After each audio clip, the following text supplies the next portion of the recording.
Pemirsa, Garda Revolusi Islam Iran meluncurkan gelombang serangan ke-77 dari operasi True Promise 4. Serangan rudal klaster Iran ini menyasar kawasan pendudukan Israel di Palestina dan pangkalan Amerika di Arab Saudi, Kuwait, dan juga Uni Emirat Arab. Iran mengerahkan rudal Kibar Shekan dan rudal Golfagar bersama dengan drone kamikaze. Iran mengklaim serangan ke-77 membuahkan hasil yang memuaskan. Serangan ini membawa slogan "Ya Haidar, Ya Karar" sebagai penghormatan kepada 3 tokoh yang disebut sebagai martir perlawanan.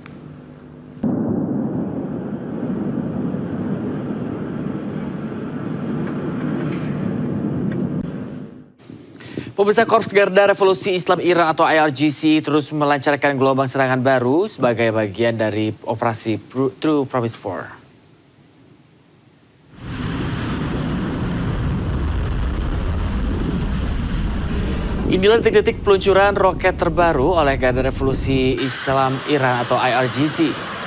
Dalam sebuah pernyataan, IRGC mengatakan serangan menargetkan sejumlah lokasi di Israel, di antaranya Elat, Dimona, Tel Aviv, dan beberapa pangkalan tentara Amerika Serikat di wilayah tersebut. Merespon serangan rudal terbaru Iran, pasukan pertahanan Israel dan juga IDF mengatakan mereka telah mengidentifikasi rudal yang diluncurkan dari Iran menuju wilayah negara Israel. Dan sistem pertahanan udara Iron Dome Israel sedang berupaya mencegah ancaman yang datang.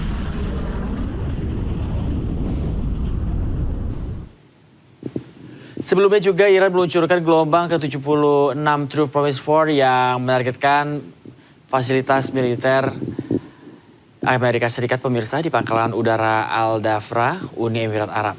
Rekaman yang dirilis oleh Garda Revolusi Iran pada Senin ini menunjukkan sebuah pesan yang ditulis di rudal sebelum meluncurkan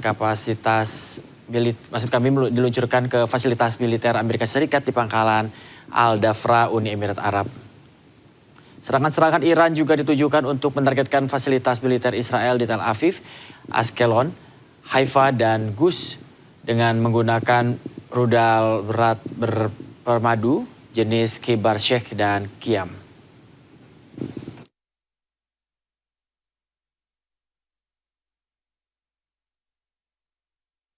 Pemirsa, dampak serangan misil Iran menghancurkan bangunan di pinggiran kota Haifa, kawasan permukiman Israel. Puing-puing bangunan berserakan sementara sejumlah orang terluka.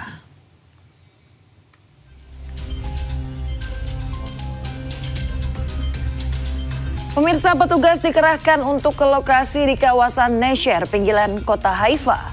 Bangunan 2 lantai ini hancur berantakan, tidak lagi bisa ditinggali. Militer Israel telah mengidentifikasi rudal ditembakkan dari Iran ke arah Israel Utara. Meski hancur, namun petugas memastikan tidak ada korban luka akibat serangan tersebut.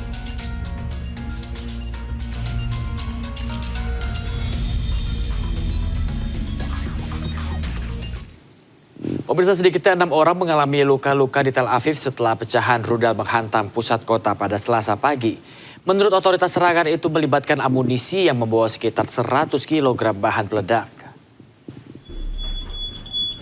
Rekaman video menunjukkan sebuah apartemen rusak parah dengan perabotan hancur dan puing-puing bangunan berserakan di lantai. Petugas tanggap darurat dari Magen David Adom dan Hatzalah memeriksa lokasi kejadian. Pejabat keamanan setempat mengatakan serangan Iran semalam telah menyebabkan kerusakan meluas di seluruh Israel. Dalam sebuah pernyataan, pasukan Garda Revolusi Iran mengatakan beberapa pangkalan tentara teroris Amerika di wilayah tersebut telah dihantam dengan tepat menggunakan rudal balistik multi-hulu ledak dan drone penghancur.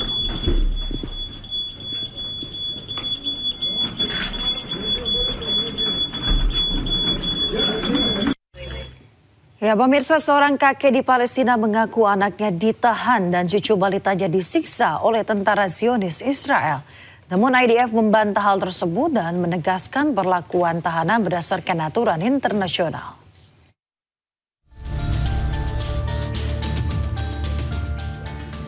Kakek asal Gaza Muhammad Hosni Abu Nazar membuat tuduhan mengejutkan bahwa cucunya yang berusia 18 bulan telah disiksa oleh tentara Zionis Israel setelah ditahan bersama ayahnya di sebuah pos pemeriksaan.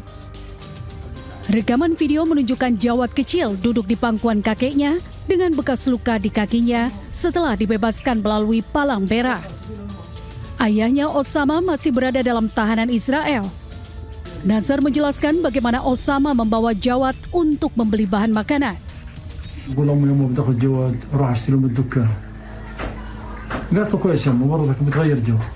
يبدو إنه راسه لف بدل له طالع بدل ما هو لف غرب راح شرق خط الأصفر ورانا قريب. Konflik di Timur Tengah berpengaruh terhadap pasokan energi ke Filipina. Tayal Presiden Filipina, Ferdinand Marcos Jr. menetapkan status darurat energi nasional di negaranya selama 1 tahun penuh.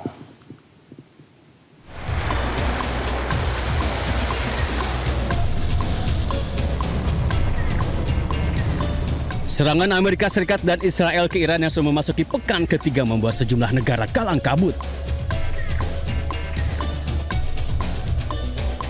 Pasalnya, akibat ditutupnya Selat Hormuz oleh Iran, pasokan migas dari negara Timur Tengah ikut terhambat. Salah satu yang terdampak adalah Filipina. Dalam pernyataannya, Presiden Marcos menyebut keamanan energi Filipina semakin kritis dan membahayakan. Hal ini terjadi akibat tidak ada kepastian pasar global, termasuk lonjakan harga minyak dunia. Kondisi ini pun memaksa Filipina menetapkan darurat energi nasional selama 1 tahun. Menurut Marcos, menetapkan status darurat energi guna menghadapi resiko pasokan energi global.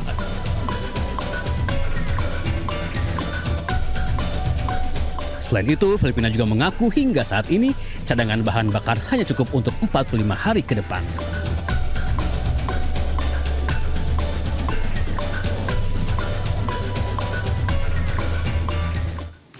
Kerajaan Arab Saudi meminta Iran untuk menghentikan setiap tindakan yang dapat membahayakan kapal-kapal yang melintasi Selat Hormuz.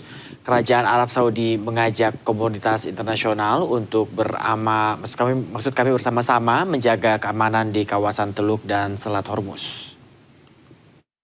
الراهنة في المنطقة والذي يتجلى في دعم 136 دولة عضو في الأمم المتحدة لقرار مجلس الأمن 2817. هذا القرار الذي طالب إيران بوقف هجماتها فورا والامتناع عن أي هجمات أو استفزازات للدول المجاورة ووقف دعم الوكلاء في المنطقة والتخلي عن سياساتها العدائية.